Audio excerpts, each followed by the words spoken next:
Hi, Dan. Hey, It's how is okay. Here, it's okay. I got you loud and clear. I hear them.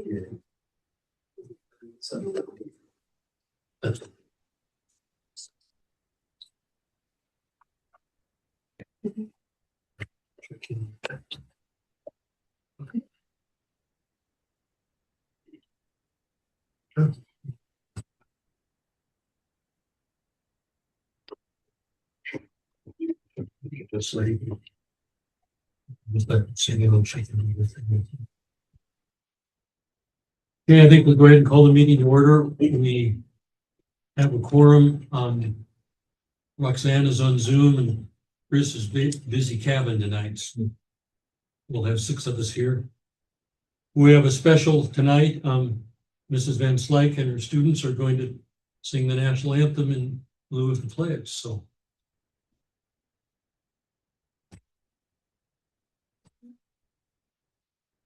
Okay.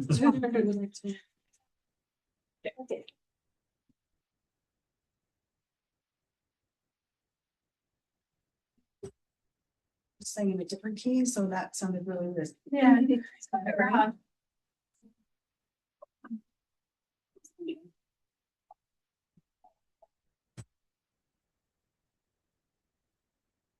Take on your seat, sunny night, what's up? The twilight's last gleaming, whose broad stripes and storms. Heroes fight, for the which people trust, sea streaming.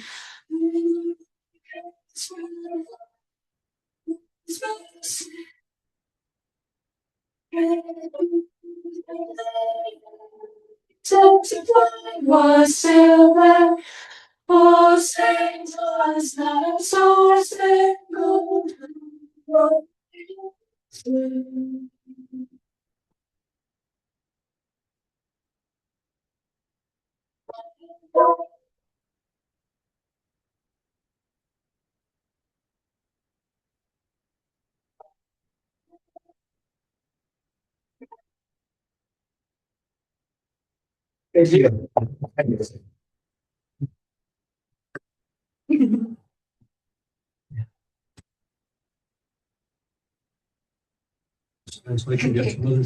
we came tonight also to talk to you about Barbershop Festival. So every year in February in Idaho, they host a Barbershop Festival in Rexburg, and it involves a lot of schools from a lot of smaller area schools who don't get to sing with big choirs a lot. So we have some students who want to give you a little bit of information about what they have enjoyed about Barbershop Festival. One of the main things that I enjoy about Barbershop Festival is going and meeting people who also love to sing. And I love making music with people and hearing it and being in like the room where it happens, like how you guys were with us. And it's just so many people who love to sing and love to be together. And I love hearing about how their school does things and all sorts of stuff. And they're from Idaho. So it's like, oh, you're from Idaho, we're from Montana. It's a really cool experience to meet others with talents that we never really knew because we are from different states, and their teachers are so awesome and they teach them a lot of skills that we didn't even know that they had or that was out there. And I've been going for all 4 years. I'm a senior now, and it's always a memory that I enjoy looking back every single year. And it's made my high school experience, especially in choir, so much better because not only does it make me stronger with my singing, but getting to do it with a lot of new people every year, and especially new students, because there's at least like hundreds and hundreds of us and a lot of cool voices, and it's really loud and it's a big opportunity. So.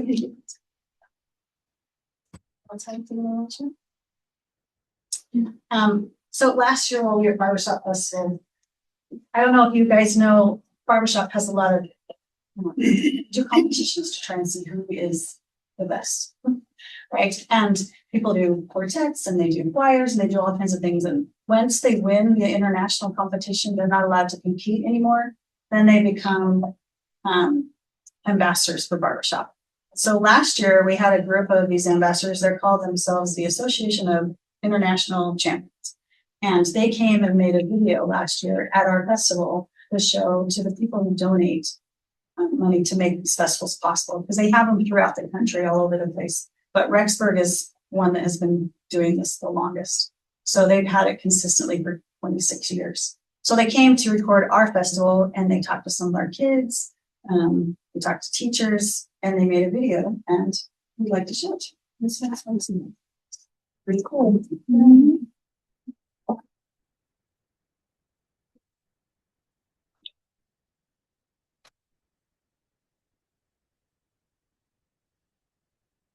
Wait all year programs. It's really, really, they come from small satellite schools. And this is just environment. Like, they can be oftentimes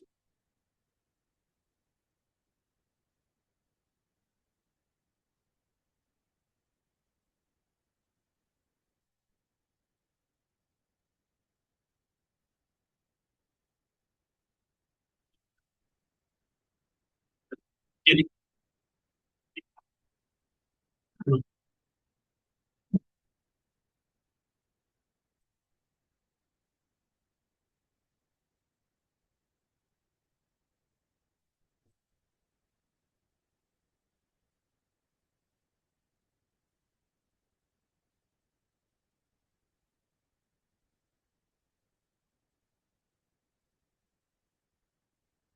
quite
It's a neat experience for you to go year after year. It's pretty cool.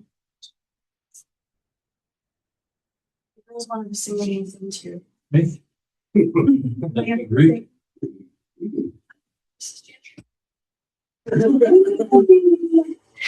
Birthday, we're gonna sing to you in barbershop style.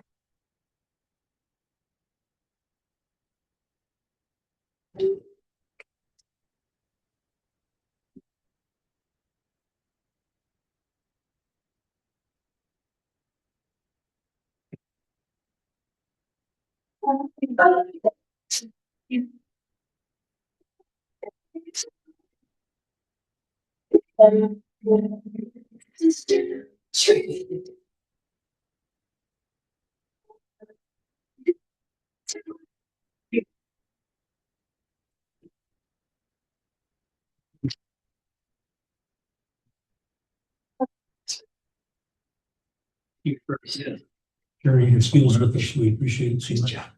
Thank you. Thank you. Come to a concert if you want to. Come to Mark.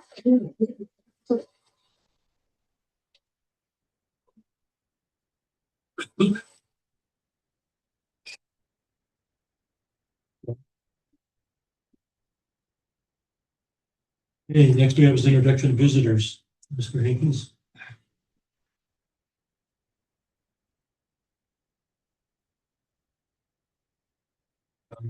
Yeah. We had events like, of course, and around Burton. And I kid, Sheridan Ferguson was there. I was an ad. So, Emma Lovis, of course. Then, Lynn Warren, Alexis Jurgensen, Leah Keneally, Carly Johnson, Raymond Howe. So, Emily Lewis, Kitty Rafferty, and Gentry, Mrs. Elliott, and then Ashley Jones. Welcome, everyone. Next item is the review of the minutes from the December 8th meeting and then the December 30th special meeting. I think Josh sent those out to everyone if you had a chance to look at them.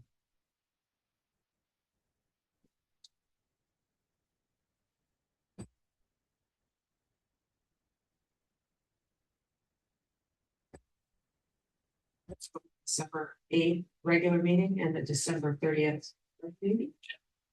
Sorry.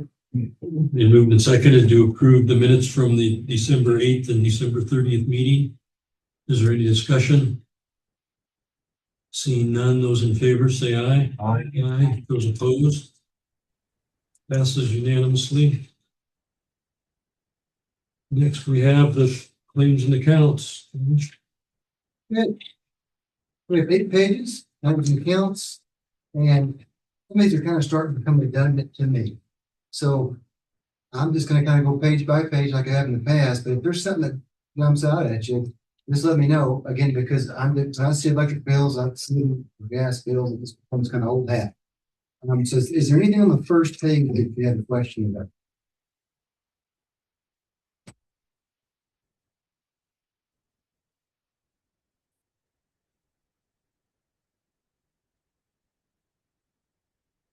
Okay, we'll move to page 2. The first one you'll see is item 2495, MasterCard bill. You can see it's $12,018.31.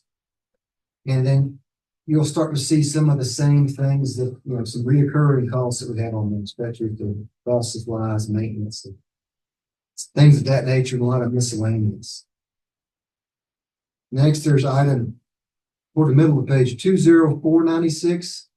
That's our fuel bill, Brown and Thompson oil for buses. So that's $13,366.55. That's pretty standard there too. But anything else specific, some of the itemization on that list, any questions? Just 3. I don't have anything specific to point out here, but I'm happy to answer the question. You might have that anything on me. The 2504, I forget what that is. 2504. So that's our CSCT match. What is that? Comprehensive stands for. It's for our program to work with students that they need some further assistance or therapeutic counseling. Okay. Similar to YBGR. Right. So you're actually going to see another one. The last pages is our YBGR bill. I actually went to Suzanne to kind of help me explain one of them too. And so there's a match that we have to do as a district make, and then we get a reimbursement, and we're reimbursed way more than what this match costs. It was over $7,000, Suzanne. And this is just the match for November and December. Any other questions on page 3?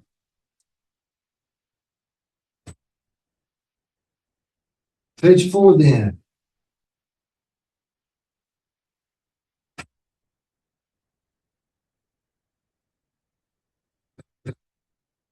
It's really major,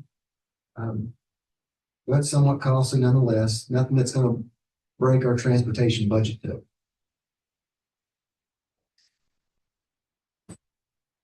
Last I heard, we have all of our activity buses up and running, but we struggled to keep all 5. Seems one of them always wants to go down. Yeah, I saw one sitting in Twin Bridges the other day. Yeah. Questions in page 4? Okay, we'll move to page 5.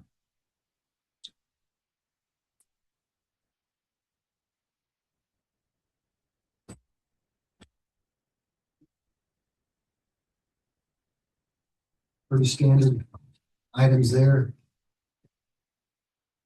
Anything on page 5? Move to page 6.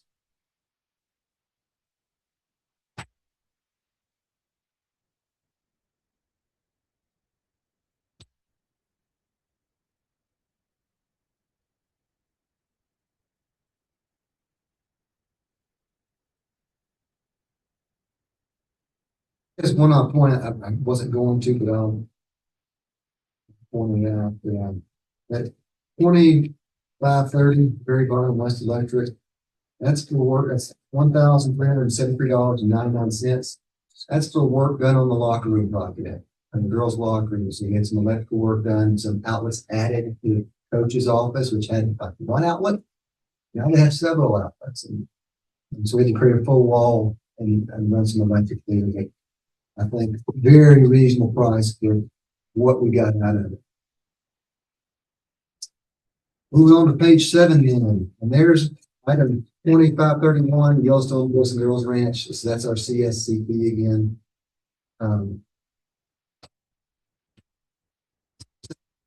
$189.46, but that's for August, September, and October. That's 3 months worth of services there. And we do get reimbursed for a portion of what we spend on the service. It's a very valuable service, I believe, but it does seem to, the cost of it seems to increase every year. How many students are involved? You know? I believe we have around 20 who we Taylor Space Fund. That's about what we can do. We have anybody to replace her when she goes on leave. Currently, we don't. So that's a concern. So hopefully they'll be able to find additional staff.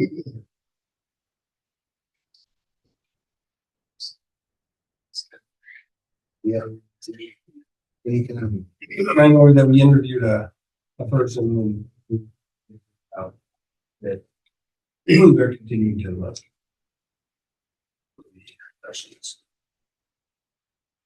We have a total of 45 claims, 43 vendors for a total of $87,759.48. A little lighter this month, which makes my heart happy. And then that last page, you can see the breakdown of the expenses for the month based on fund. I guess one I'll call your attention to is 217 adult education, because that's one you don't see on here often. That's $4,144.61 because we are doing some art related classes, a ceramics class that we are offering, and a painting related class for the first time in a long time. Angela Raycott, art teacher. And so that's why you see those funds being accessed. We had some funds from previous years. Now it's to purchase paint supplies and clay. Cool. Questions on the claims?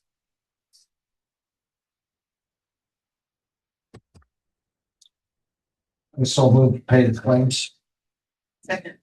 And we second to pay the claims and accounts presented. Is there any discussion or other questions? Those in favor say aye. Aye. Opposed? Passes unanimously. Next, we have public comment. Is there any communication or public comment? Seeing none, we'll go on to the superintendent's We have report. one, Gary. What's that? In summer. Oh, I'm sorry. Yes. Sorry, I missed you. Quick question. There's been talk about possible school calendar changes. And I'm curious if there will be a time there will be public input about that or a meeting or what the process will be for that. So I have proposed some school calendar changes to staff. I'm working with our union. the teachers. And so I work with my staff internally. Usually don't put that out to public. Because you go round and round and you never arrive at an actual calendar. And so I'm going to present that hopefully at the February board meeting, which will be that second Monday in February. And hopefully first of all, I have to get majority support from the teaching staff. I'll move forward there. I also meet with the elementary. We have a calendar committee. And although we want to stay as close as we can to the elementary calendar, I believe it's my job to do what's best for the high school. And I understand it's their job to do what they feel is best for the elementary. And so that may cause some deviations of our calendar, but nothing dramatic. Have I proposed some dramatic things? Yeah, but we've revised those significantly. I guess one concern is, as a parent that has kids in both schools, is it helps as a parent if the schools are somewhat aligned. Yes. So you don't have kids out and kids in. And so that's just my concern as a parent, that we'd have input into that. 100%. And I've got kids in both as well. Yeah. So I've got skin in the game. My wife would not be happy with me if I did anything too crazy. Okay. But what I would like to do, again, is work with the elementary. One thing I will say is that when you have a calendar that starts a little earlier, it gives you more flexibility in the school year, especially around breaks. I have heard, not from everybody in the community, but from some members, that especially this year, Christmas break, we were out and it was Christmas Eve. And if you've got kids, especially littles, you turn around and it's Santa Claus time. And there's not much time to spend on those holiday activities. So I do believe that there's some, in giving some thought to that, provide some time for families around some breaks. I do believe though that breaks that are sometimes they can be too long, and learning loss can occur when breaks are too long. So I try to keep that in mind as well. Just, I guess, a little sneak peek of what's to come for the February meeting. Gary, we'll meet and I'll kind of give you an idea of what's coming. Okay. And go from there. So it'll be presented in February then. So I guess when would the finalized schedule be presented? So I would hope that the board would vote. That's my intention. I still need to make sure I've got majority support from the staff. There's two options out now. They both of them are starting a week early, essentially, than we have in the past. It gives me 5 extra days that I can use to strategically place. We'd still get off the fair as we normally do. Fair happens odd this year because it happens a little later. One of the reasons, and I'm getting a little bit ahead of myself, I don't think it's would hurt getting information out sooner rather than later. So the reasoning that helped us with the high school with that is allow us to test sooner for our local assessments. So we get data back on where our students are at in math, reading, and science. And we essentially have a week and a half before fair if we do that. It also allows us to go ahead and get our orientation date for freshmen out of the way, the 10th through 12th grade, first day back. Then we got a week. We get our MBI stuff done, our Beaver basics, kind of setting our character and expectations for students, and our testing. I think we can get it all done in that window, break, come back, and actually begin instruction. Rather than, we really don't start instruction until a couple days after fair. I just like to start a little sooner. It also allows for the high school to have a more clean break for semesters. So instead of having to come back 2.5 weeks and finish the first semester, I think we can actually finish before Christmas or right at Christmas. So we get first quarter, second quarter, first semester done. Come back from the break and actually start third quarter, second semester. It's not perfect, but it's something I'm willing to compromise with and just to give it a try. Would that affect the end of the year then? That's the biggest. So we would get out the very end of May, and the elementary would possibly go a week longer. So how does that affect? So your state tournaments all run that week before graduation with that, and that usually finals week is that week after. How would that align, I guess, with that? So finals week will still be the last week, just like it has been in the past. And so once we have finals, then we have that half day and then we're out. And again, odd because Memorial Day falls on 31st this year. Really stresses the schedule. So we would be finished this elementary would come back and essentially go 4 more days. I want to put words in their mouth, I'm guessing. And based off the initial conversations I've had with their calendar committee, I'm assuming what they're going to do. They've historically not gone before Labor Day. I have some differences of opinion about that. I respect their opinion. I believe there's research that facts is really beneficial for elementary to start sooner rather than later. I understand we live in a very largely agrarian economy, and farming and ranching, especially the ranching, plays an important role. And I know that there be families still haying some, and I want to be respectful of that and not start super early. But again, I guess when I put my hat on, if I take my parent hat off and I put my school hat on, I'm here to try to do what's best for kids so they can be the most successful. And so that's why I'm proposing a schedule that's different than what people have experienced here in the past. So I guess they still understand. It's the end of the year though, so you would have kids finals week to run when kids are possibly getting state tournaments then. Oh, so yeah, there'll be kids, the kids in the state tournament. We're gonna have to figure out makeups and something for them to do for that. That's gonna be a challenge. It's gonna be a challenge regardless. Yeah, that's gonna be hard. Yeah. But what I will say is 57% of the schools in Montana end before June 1st. 57%. And so if they can find a way to do it, we can. What we'll do in terms of gear, now this is going to affect finals. And thankfully we have enough time to plan and prepare for that. We may have to get a little creative, maybe have kids. I don't know if we're going to have them take finals earlier, just have them take them when they get back, whatever. It's going to be some, we're going to figure out some flexible ways so we can ensure that they are successful and not overtaxed or stressed. But in terms of gear return, essentially, I don't think it'll be a big problem because I've worked in other districts where they've done that, where you got your kids that are coming back from whether it's state golf or track, and they just turn in their gear when they return and bring it to the school. If not, we'll hold a transcript until we get that gear back, which is, I believe, in our current policy, or until such time as the cost of that gear has been. Is there any thought? So, in my opinion, and this is just my opinion, those days they have before Labor Day, to me, have been kind of a waste. In previous years, they go for a couple of days, they don't really do anything, which I think is partly why the elementary goes after, because they found that those days are not very useful or productive for the kids. Is that a thought? Is that anything you guys have noticed as educators, that those days maybe aren't as productive as just letting start after Labor Day? Or I think a few can be productive. If we can just get in our expectations for high school kids, then we can work with it. I think we have 3 this year, maybe. And so we're able to get our freshmen in, and then I think all the kids for 3 days. So we're able to work on our MBI, our character expectations, our behavior expectations, build a classroom, syllabi, and of course, had some time for, to meet with the counselor and things like that. And so there again, though, we don't hit the ground running until after Labor Day. It just shortens the time.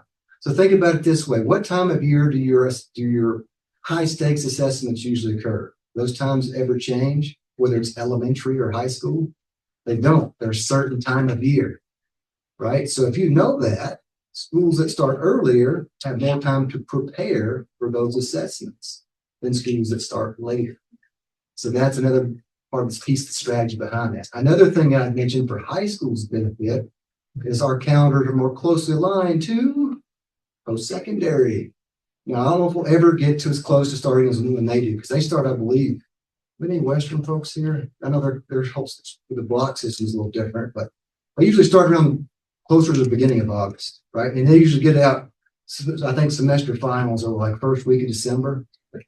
Roxanne, yeah, typically it's like this year, I think it was August 18th. Next year it's going to be August. We're actually talking about trying to push it back, to be honest with you. 2026 is August 17th is when it begins. And they're actually trying to push it back 1 week to closer to August 24th. So just as a... And because of Western's block scheduling, let it help us with additional dual enrollment classes. Most of our dual enrollment we can provide because we have teachers that are certified through Western or through other colleges in the state. However, it does help with other colleges that have the more traditional scheduling format, where you could take an online course, let's say at a college, because most colleges do start around the first or second week of August. So sometimes that limits your access or could potentially be a barrier to access to those courses. I know my boys at their four-year universities, they start the first Wednesday in September. Yeah. I think that's a more common for a four-year university. It's actually September. But yeah, no, I appreciate the answers and you taking my question. Okay. Sure. Thank you very much. Yeah. I have a question also. I'm new to my kids are yet in elementary school, but I have stakes in the high school schedule because some kids will be in high school here. And you mentioned a couple of different proposed schedules for starting. Are you willing to share those publicly? Like, what are you looking at? Oh, if I had it, I don't have one with, let me just pull up my phone and I can see if I got it. Let's see. What's this kid? Talking August next year.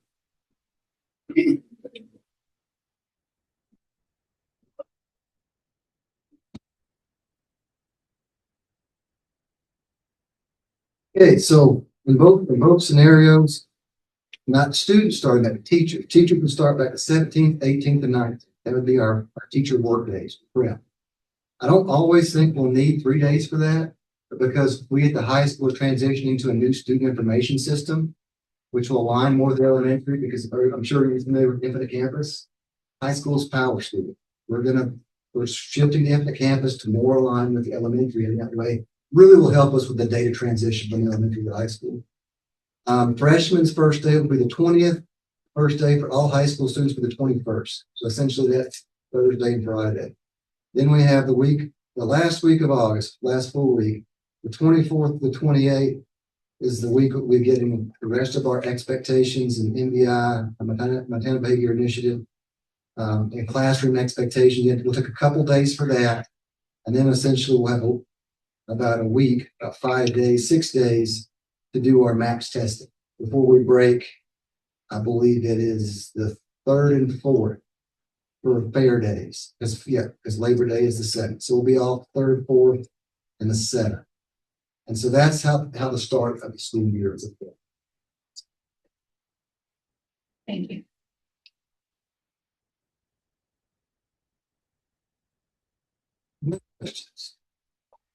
Any other comment or questions? Communications?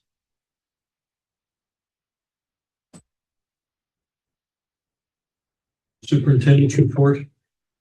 Dan is on screen and was going to talk to us about our ASIT building. I think he was at under 9.1.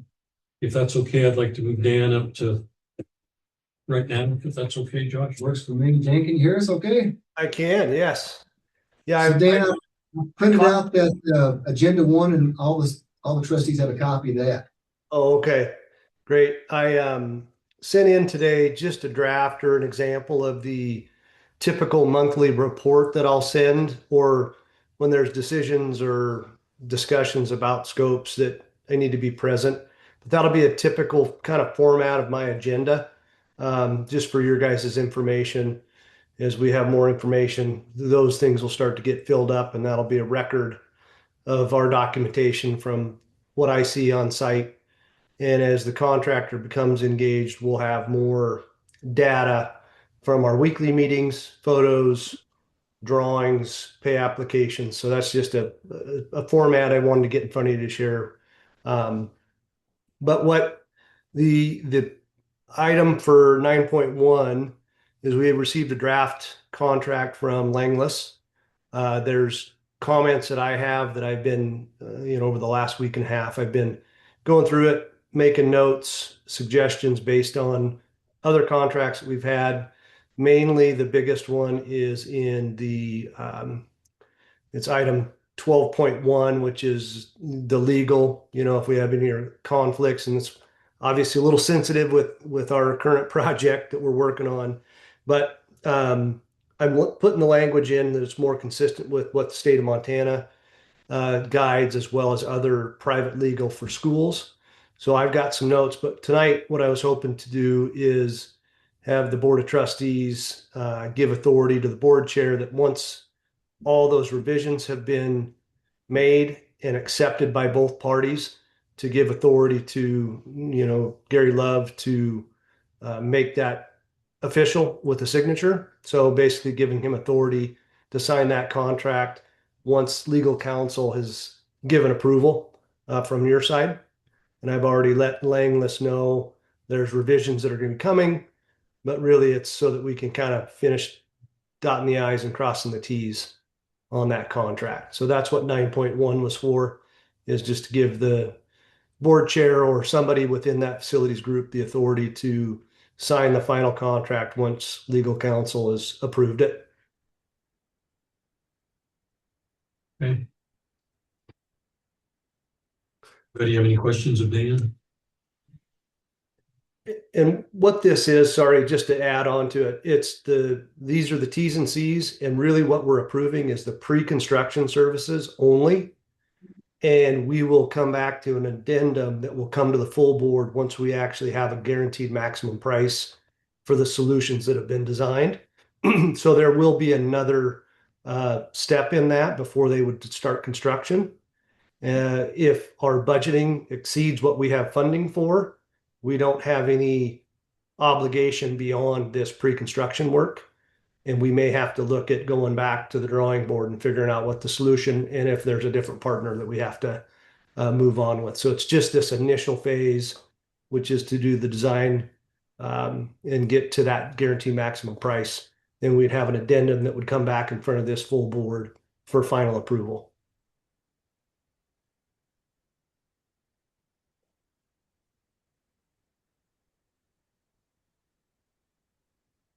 You will lead me through it before I sign it, I guess, huh? Yep. Well, you and legal counsel for sure. All right. Anybody have any questions of Dan? Should we call for the consent agenda vote now? Okay. I guess we would need a motion, correct me if I'm wrong, Dan, to allow myself to sign the GCCCM contract. Correct. Giving you the authority. Okay. I believe everyone saw the drafts, right, or emailed out that weekend. Yeah. I didn't notice anything that didn't look standard from what I'm used to. Yeah, the only thing really that we're going to be pushing on is right now they have as arbitration, and what we'll go to is litigation in a court of your peers. So that's where we'll add the language that any disagreement will be held in Beaverhead County, similar to what was in agreement with all your prior contractors. Okay. So those are the big changes.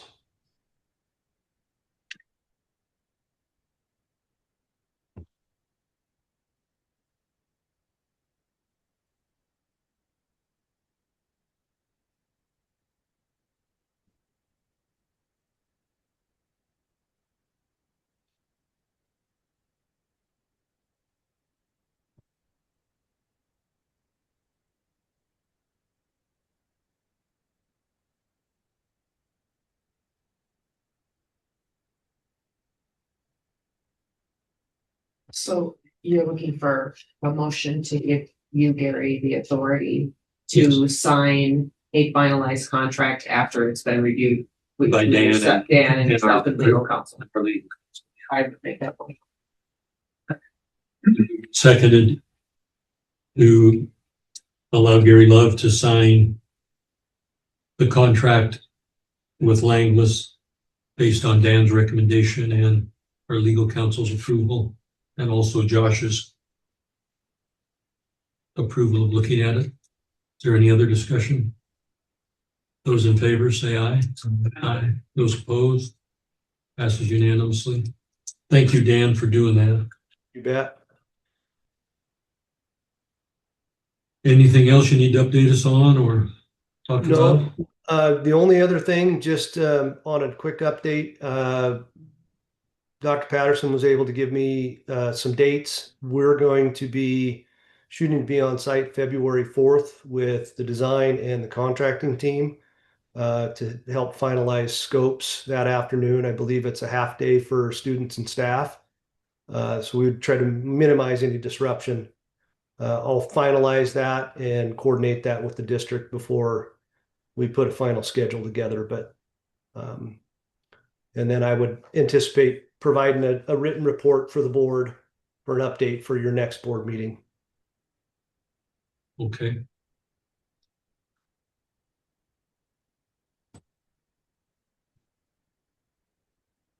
Thank you. Yeah. Anything else for Dan, anyone? Dan, you're welcome to keep listening, or you can Okay. unhook whichever works best for you. All right. Well, thank you all. I appreciate your time. Thank you. Thanks, Dan. Take care. Okay, we'll go to the superintendent's report. Josh? Not much. The good news is, innovative education practice credit, that number of, had to revise it a few times since they're sitting out. And I don't know if I have the most accurate number. Suzanne, can you tell me what we accumulated thus far? Everybody's waiting the last minute, seems like, which is fine. 15,700, think. That's what we're at. 15,700. So this would certainly be a big help and will go a long way toward the projects. One of the projects that we outlined for priority focus in our publication in the paper. And so we'll just see we finally end with, and then I'll get with Jack and have him get us a couple quotes so we can compare and go from there. We get them all in tomorrow. That'll be the next time. And the way that works, correct? Yeah. Correct me if I'm wrong, but the individuals or corporations give the money on behalf of the school, and then the amount that you give comes off your 2026 income tax to the state of Montana, correct? Yes. It's a straight 1-for-1 credit. Yes. So you are out the money from now until your taxes are filed a year from now, but nevertheless, it's a 1-for-1 tax credit to the school or to the individual for helping the school, and what it's limited to 7.1 million this year. I think it's 7.2. 7.2 million this year. And last year it was only used up within an hour. It was like an hour and 15 minutes. And it was 6. Yeah. We can't preload them, can we? You got to put them in like that. Yeah, 10 a.m. tomorrow. It opens across the state. Boy, There you go. I think each school can have it's either 5 or 7. I'm not. Like people can enter per school. Oh, okay. Yeah. So you'll have a lot of people helping you. Well, Brock and I each have I didn't actually even think about getting more people to have. Yeah. You think about the teaching, the Yeah. and Audra and Yeah. depending on how many we have. I'm curious to see how quick it goes. The year before it was open like a week or so. Oh, really? Yeah, I think it was like 5 years. So maybe just under. Is it hard to log in and No, accept it? it's really easy. Easy to. Yeah. It's not like a phone line that's busy and you can't get into it. No. Cool. And Suzanne, how does the number that you've received this year compare to what you have had last year or? Our dollar amount? Yeah. I think we had, it was either like 32,400 or 34,200. It was right around just over 30,000. Gosh. Okay. Yeah. So, but I mean, as of yesterday, I think we had 7,500. So that's got a lot just today. That's awesome. Yeah. Great. Yes. Thank you both for pushing the project. It's a good thing, I think. So Cool. Otherwise, we've kind of went over the ACE building repair project, so let's spend more time on that. You see my January schedule. I'll be in Manhattan tomorrow. I'll be here in the morning, but I'll be heading to Manhattan for the afternoon for the regional superintendent meeting. See if I can get the updates, check on the health insurance trust, see how they're doing. Most recent news from them is they're expecting to validate any time. They're kind of waiting on everybody to get their January board meetings done. They think they're pretty close in terms of having the number of school districts needed and the number of employees needed. Really? Yeah.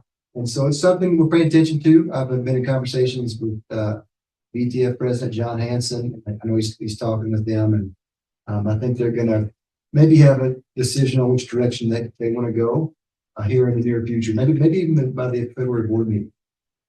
I don't. It sounds like they're very cautious right now. I don't think that's a bad approach to take. It's never bad to practice caution. I know Laura, you said on the meeting with us, kind of your thoughts. If you want to share anything with the board. I had shared, with you kind of what I thought about that, and that was my thing in my years of working in business and making decisions around big things like this. Is, I tend to be a really good actor and stuff, but I kind of work out the bugs and jump in because you can.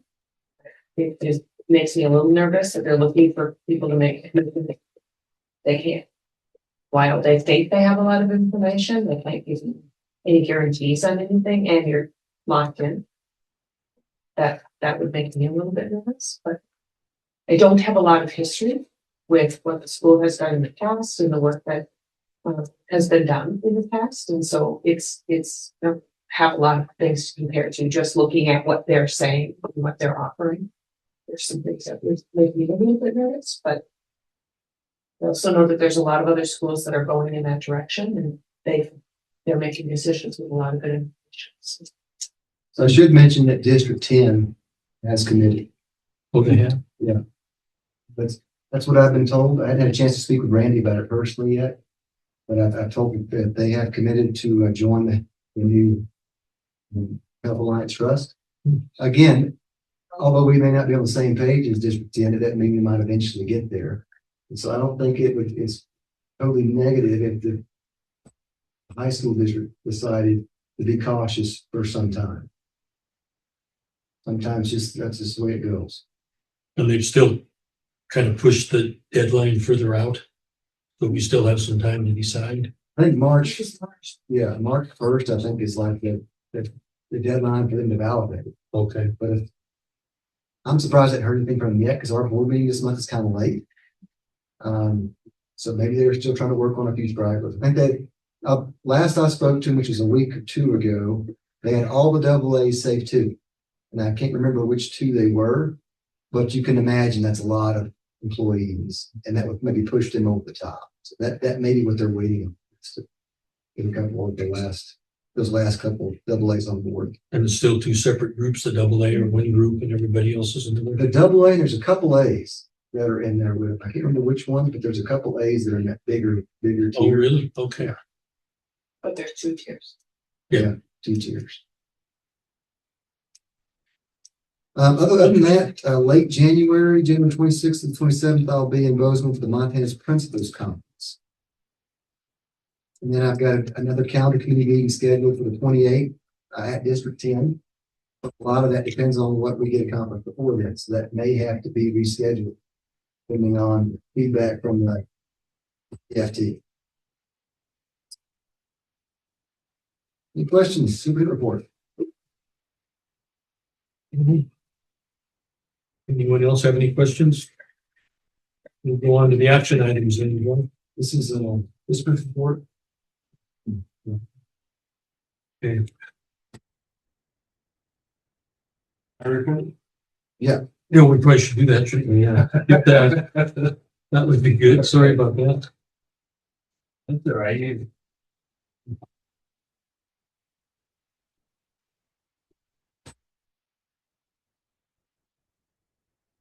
Agenda here, and I look right past you. So look at attendance first, and kind of had a last month, and then through the end of the year, and the beginning of the year, and it seemed like everybody showed up during finals week. And with that, the monthly average to about 90, just about 92. That last week, good idea to get to school. Finally. Get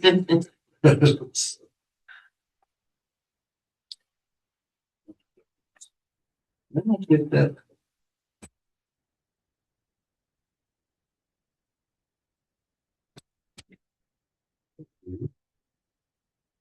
There should have been one more. Maybe my little pay chart. Didn't come up. I'm sorry, I don't know why that didn't do that, but. Here's a little. Customers pie chart.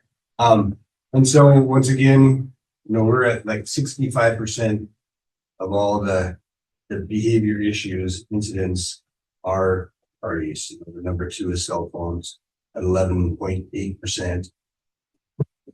Then we had one really pop up this month.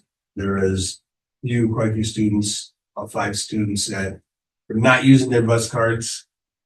And so now they already they've already they let them go for about a week or so without using them. And then the bus, Lauren asked us if I would visit with them. And now everybody's using the bus cards. It's consistent. Sorry, that wasn't longer. I remembered to get to Staple and my back station. Sorry, begging to make copies. Yeah.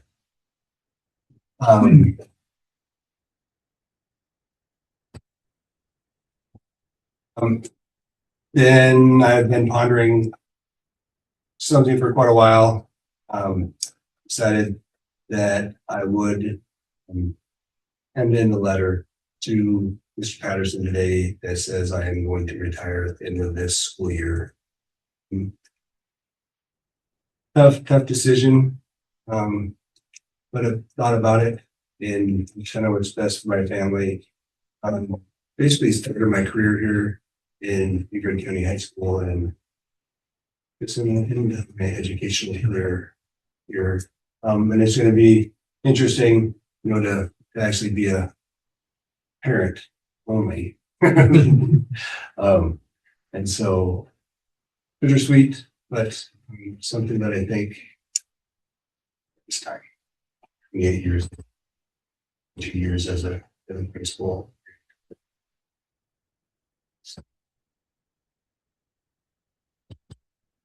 It's for us. Thank you guys for all your help, support, and friendships.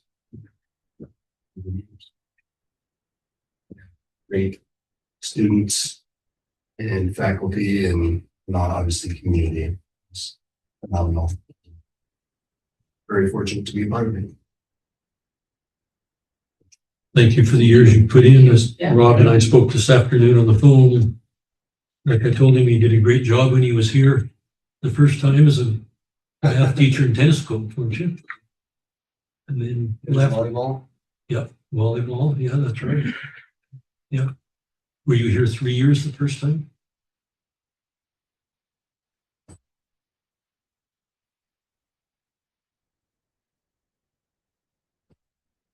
Years, Tony was principal. It is. That's a lot of proms, graduations, activities. You did. I'd like to read Rob's letter if is that okay, Rob? If I read it? Says Beaverhead County High School Board of Trustees. This letter is to formally announce my intention to retire at the conclusion of the 2025-2026 school year. This decision has not been an easy one, as I truly enjoy working with the students and staff of Beaverhead County High School. BCHS holds a particularly special place in my heart. It's where my career in education began, and it is where that journey now comes full circle.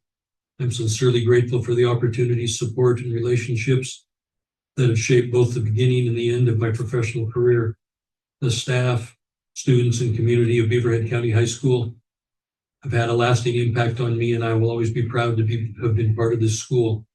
Throughout my years in education, I have had the privilege of working alongside exceptional teachers, staff members, students, and families, none more dedicated than the people here in Dillon. As I step into retirement, I do so with gratitude and confidence in the future of our school. I look forward to supporting BCHS in a new role as a parent only and community member. Please accept this letter as my formal resignation from employment with Beaverhead County High School, effective at the end of the 25-26 school year. Sincerely, Rob Hankins.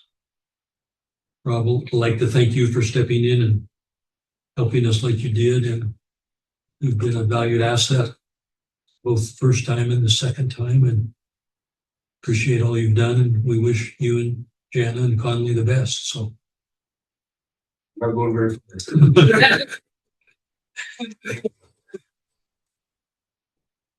Thank you. Any questions of Rob? If not, we'll go to the activities director report. All right. Brock asked me to do since he was doing wrestling and just started. And if anybody wants the full goals. Okay.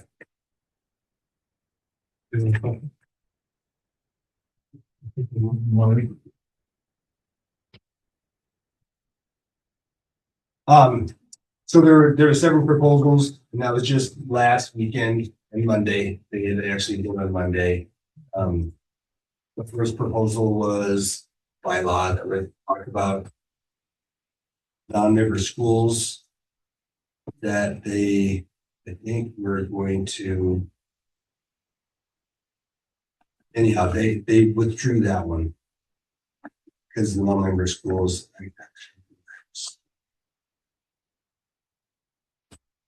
Or that they really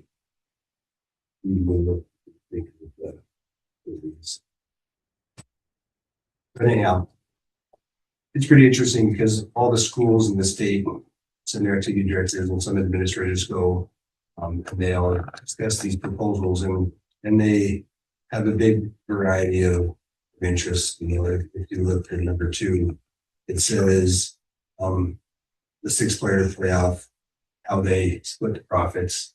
A lot of times it goes to all the schools when schools have more costs involved because they're traveling more because they make it for the run. They changed, they wanted to change how they split those up. If you see does it Highwood, and there a lot of times for 6-man they're in a lot. Then generally I think they go up for a few years there and like competing slowly. And then I'll let you kind of go through them, but Brock said that most of these, all of the rest of the proposals, unlike any other year, it was like unanimous. Like nobody voted against all the other ones. They just, and that is very rare when it comes to voting on Montana High School Association things. Usually it's very split. A lot of times you have to do an actual roll call and have to make sure that it is above the 50% or the bylaw change then up 75%. This year was much different. It was just kind of cut and dry on the polls.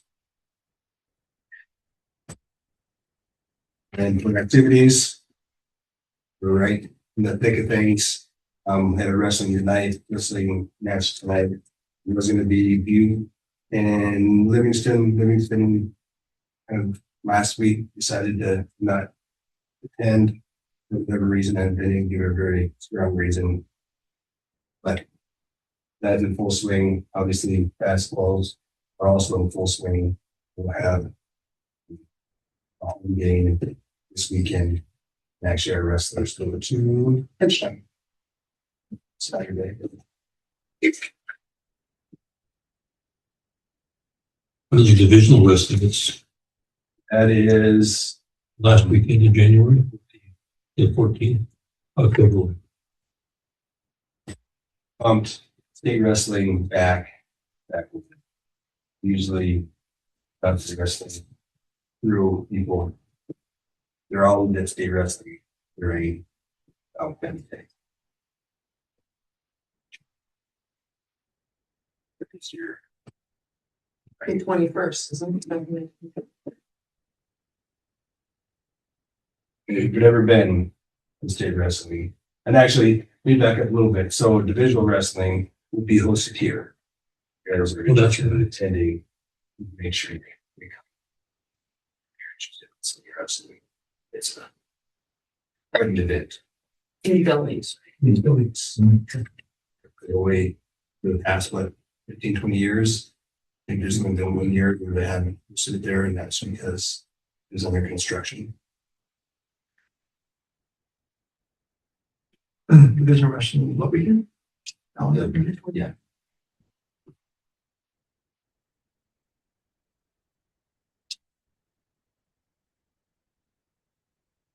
We'll have a lot of schools here and a big boost to our community. Yeah, nice thing. So it's both the Northwest and the Southwest then. So I think so. Yeah, with it'll be 14 or 15 schools here.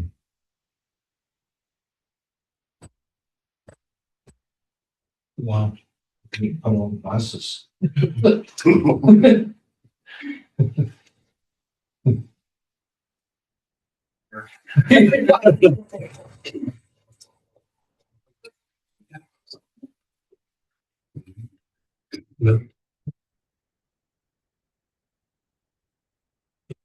ends on the activities report. Okay. Not then, I guess now we'll go to the action items. Sorry about that. 10.1, board consideration and possible action to include out-of-state trip required. That's the one in barbershop event in Idaho.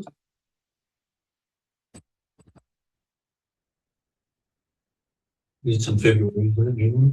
Yes, it's coming up. I believe it's before our next board meeting, right around that time. I think so. So we're going to go ahead and get that completed.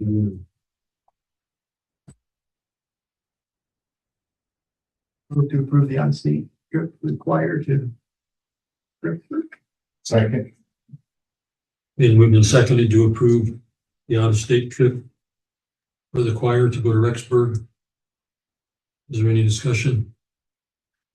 Those in favor say aye. Aye. Those opposed? Passes unanimously.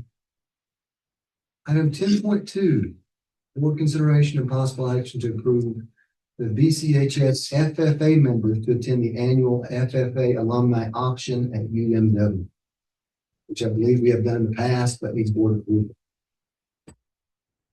Make that motion to approve the BCHS FFA members to attend the alumni auction. Second.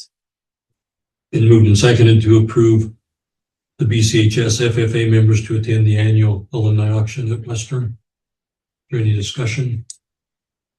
Those in favor say aye. Aye. Those opposed? Passes unanimously. Mr. Igo did tell me his wife had an emergency vet call. Okay. Please babysitting. Okay. And everybody knows why. Yes. Yeah.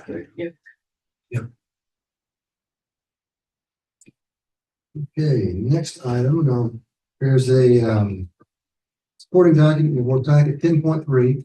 Board consideration and possible action to approve the BCHS 2026-2027 course registration guide.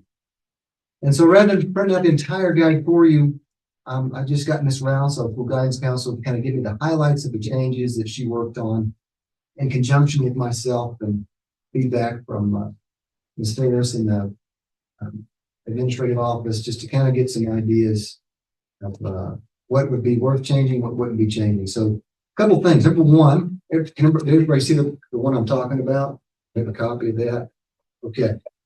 And this is an effort to try to improve recruitment in choir, since we've been talking about choir, is that treble chorus, and men's choir will change to semester offerings rather than year-long courses. And the reasoning behind that is a year-long course is a pretty big commitment. Now, Teen Tones will stay the same. Right now, Teen Tones is a year-long commitment, but it's also a more advanced choir course. And so our hope is that by offering semester-based courses that we can encourage more students that might be considering trying out choir to give it a try rather than to commit for the full year. So this is a little strategy here to see if we can continue to build these programs, especially with our incoming freshmen from the middle school. Any questions on that chain?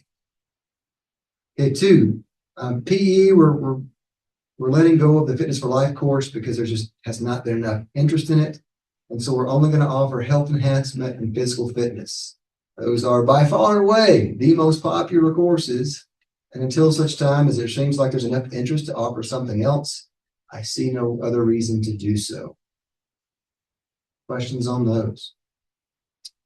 Okay, number 3. In the math department, we're going to add college algebra as a dual credit option through Western, which will be Math 121. Again, adding to our dual credit offerings in partnership with Western. The more we can do that, the better. Excited about that. That's great. That's awesome. And we're not done yet. Ms. Conan's, and that'll be through Brett's course, I believe, Brett Nordahl. Okay. And then Bobby Conan, her financial independent survival class, will now be offered for dual credit through Western as, I think, ECNS 100, Personal Economics. So 2 courses now we're going to partner with. And we're not done yet. Potentially a third. We're moving right along to the science department through Allison Nichols, our new chemistry and physics teacher, that's working on getting approved through Western to do dual credit for advanced chemistry, which would be Chem 121. So again, I mentioned, we're pushing for a couple changes. These are some of the things I'm kind of trying to slowly push, offering more dual credit classes, expanding our AP offerings, while also not turning our back on the trades that can be offered through Highlands. I'm actually meeting with Highlands College next week and seeing what we can do to potentially, I know we're doing 3 courses through Mr. Igo. I think there's been, just learned that they're bringing back their CDL course. And so that's one that I wanted to get some more information on for students to possibly get there. That's a complete certificate as well. And there's an OSHA requirement for you to get your OSHA requirement certificate as well, taken care of. So just want to let you know, I'm not forgetting about Highlands College or Montana Tech. They're just as important as Western, because I believe that it benefits depending on the student's preference, right? And where they're going. Not all students are going to college. Some are going in the trade or career, and I want to make sure we're providing those options for those students as well. Lastly, number 6 on here, we're going to change up the way credits go, and this may be the most different, most foreign thing that you're used to as trustees that have been on the board for a while or have had students here. Is in the past we've required 44 credits to graduate. That doesn't align with the state scale. So what we currently do is we have 1 credit per course, and essentially that's 1 credit per semester. And that's why we have double the number of the state scale. So we're going to revise that and go to a half credit per semester. And that'll bring us into line with the Office of Public Instruction scale. So what does that look like? So for a standard diploma at BCHS, that would be 22 credits to graduate. Still the same course requirements. The only thing changing is the actual numerical figure. And then 24 credits for the college track option. And so those credit requirements are changing. We're just revising the scale to align with Office of Public Instruction. We're not going to grandfather kids in. That'll be for all students. That won't just be for the incoming freshmen. We're going to change all our current students, obviously not this year's seniors, but so that'll be next year's seniors on down to the incoming freshmen. Will be on that scale. A couple of the things that will be in there. There's information about the NCAA and NAIA and clearinghouse. And some descriptions have changed in CTE courses and some of the fine arts, things like that. I guess one last addition to that, because there'll be a lot of handbook language and changes this summer that I'll be working on in relation to district policy with these scales. And another thing that's kind of tied to that, and I believe it may be referenced in our course registration guide, is weighting of GPA. And what I have here is in some of your packets, who didn't get a packet? I wanted to pass these out. If you didn't have a packet printed, here you need one. It's another email from Ms. Rouse, Phil, Roxanne. If you remind me, I'll try to email you a copy as well. That'd be great. And so this shows the scale, and Roxanne, you may be somewhat familiar with this, is that a lot of institutions of higher education don't really account for a scaled GPA in high school. Essentially, what they'll do is strip that away. So, and this is for the University System of Montana.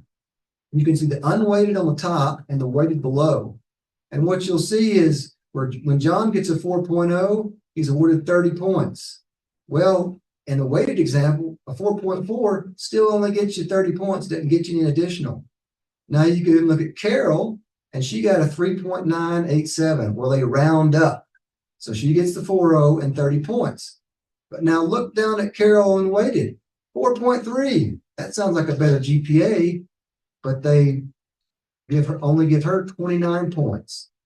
So essentially, we're not really helping ourselves by adding the weight. It's only a 0.25 weight that we add to AP courses.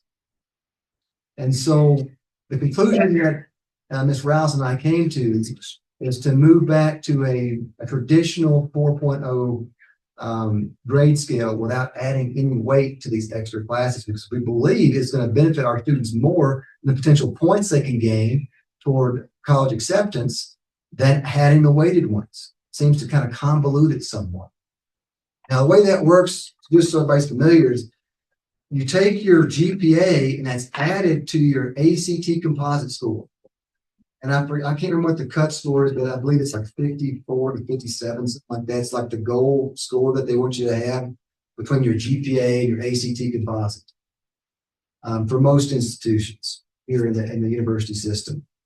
And of course, we always want to shoot for higher than that. But so that's something I wanted to bring to your attention. I'm going to have to do a lot of revisions. Again, I think it's positive for our students.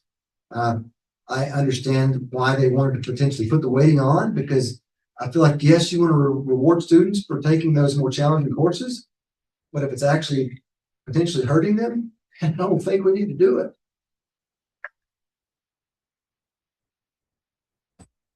Hopefully their reward will be in being better prepared when they actually get to their post-secondary institution of choice.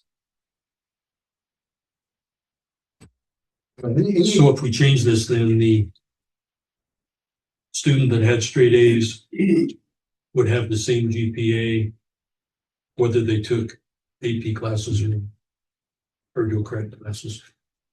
That's right. So they're still, if they had straight A's, they're still going to have a 4.0. Now, the thing is that, you know, students that take less challenging classes could potentially also have 4.0, right? And so in terms where this will come into play is for class ranking. And so that's something Chrissy and I still are getting the weeds in. And so we're looking more into that. Most school districts, traditionally, you may only have one valedictorian and salutatorian. Sometimes there may be a co. What you're seeing, I think, in recent years is you got schools going to where there's like 8, 9, 10 of each. And I'm not sure if we're doing any justice in that. It could be a GPA thing. That's where I need to look into it a little more, because I don't want to hurt anybody. But I'm also not a fan of giving out participation awards. I feel like the one that's earned it, that has the highest score, should probably receive that award. Otherwise, if more than one person or multiple people can attain that award, are we potentially devaluing that somewhat? Because usually an award, I mean, first place and champion in any tournament in athletics, there's only one champion. And academics, again, I'm not opposed to doing a co. When you get to 8 to 10, getting the same award, then I'm not sure how much value that award maintains. But again, I'm not making a decision. Just wanted to kind of tell you some of the thoughts that I'm having right now as I research more into that. This grade scale, I think it helps us regardless by changing that. I think a weighting score is actually probably hurting some of our college-bound students as opposed to helping them.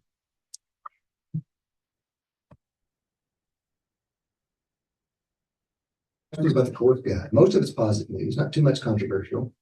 So what did we vote on? Just this first part that Chrissy had in our schedule? So essentially, you're voting on the entire course registration guide. Okay. And but these are the changes. Okay. Everything else, all almost 50 pages of it, are the same, with the exception of adding in the information about the NCAA, NAIA, clearinghouse, so that athletes know what they need to do if they're planning on still competing athletically after high school, and some of those requirements, some language descriptions and some courses. Janet, were you raising a hand or stretching? No, sorry.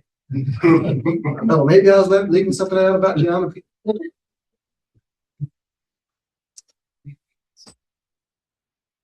We're not voting on the weighted or unweighted.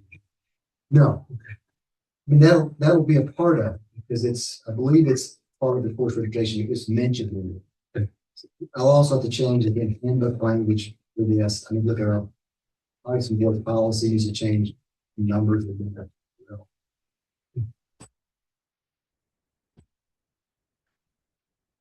And this would take it again. This is for next year.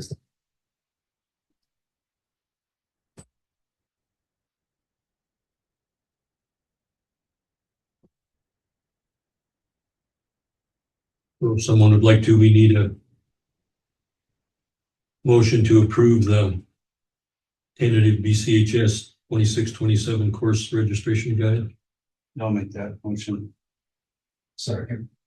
Been moved and seconded to approve the tentative BCHS 26-27 course registration guide. Is there any questions or discussion? Those in favor say aye. Aye. Those opposed?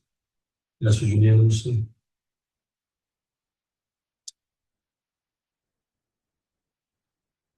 All right, last one. An action item 10.4 superintendent evaluation. Possible executive session.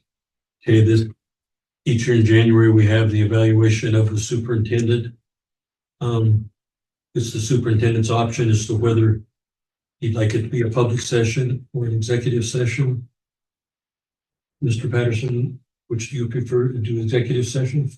So I won't break with tradition completely. We'll do the executive this time. Okay. But I'll be open to public sessions in the future. Okay. Mr. Chairman, it is my determination that Dr. Patterson's privacy exceeds the right of the public to know. So at this time, we'll go ahead and close the meeting to an executive session, and we'll excuse everyone except the board and Josh and Suzanne, and we'll reconvene as soon as we're done. Thank you, everyone.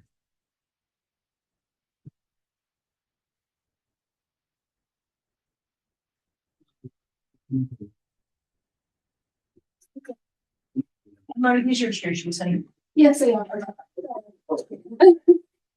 Mr. Hankins. Yes.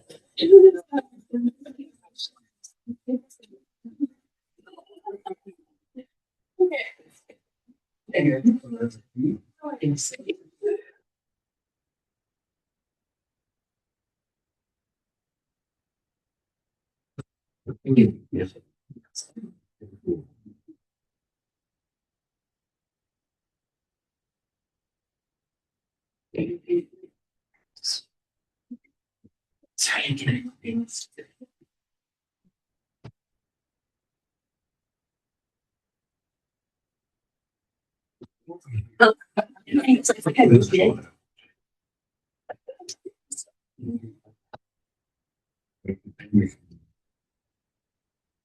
Where it says. Was that heard? Let's go. See,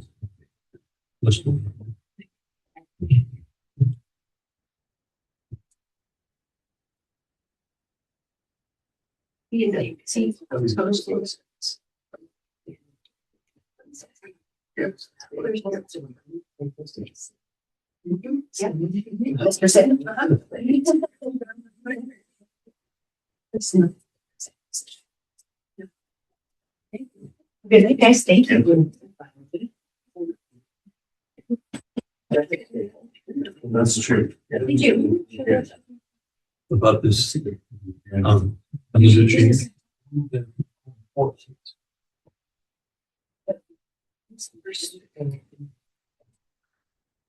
Yeah, there's a website. Yeah. How do they get it over there? When I break I'm just asking. there's a big, So, I'm sure that's maybe share it. I mean, that is a- Yeah. yeah. Yeah. But I looked, I'm not getting decent. After, just, No. I don't see anything get that. And obviously, I'm like that, not your cows, like for. Yeah, I hate it when they get blindsided. I mean, In every situation.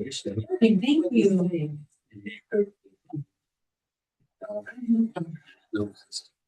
That's all you word. On board, did you? Yeah, it was the same way when she brought it up, so. Didn't know what. Is that right? Right. Clarissa said. Yes. It's just saying. Well, we also- What is she upset about? Just she doesn't like the calendars being different? That it might be different. Might be different. They don't, because they don't We have got the. kids in both school the districts. the information. Yep. And so then the assumption is it might be different than. Open session.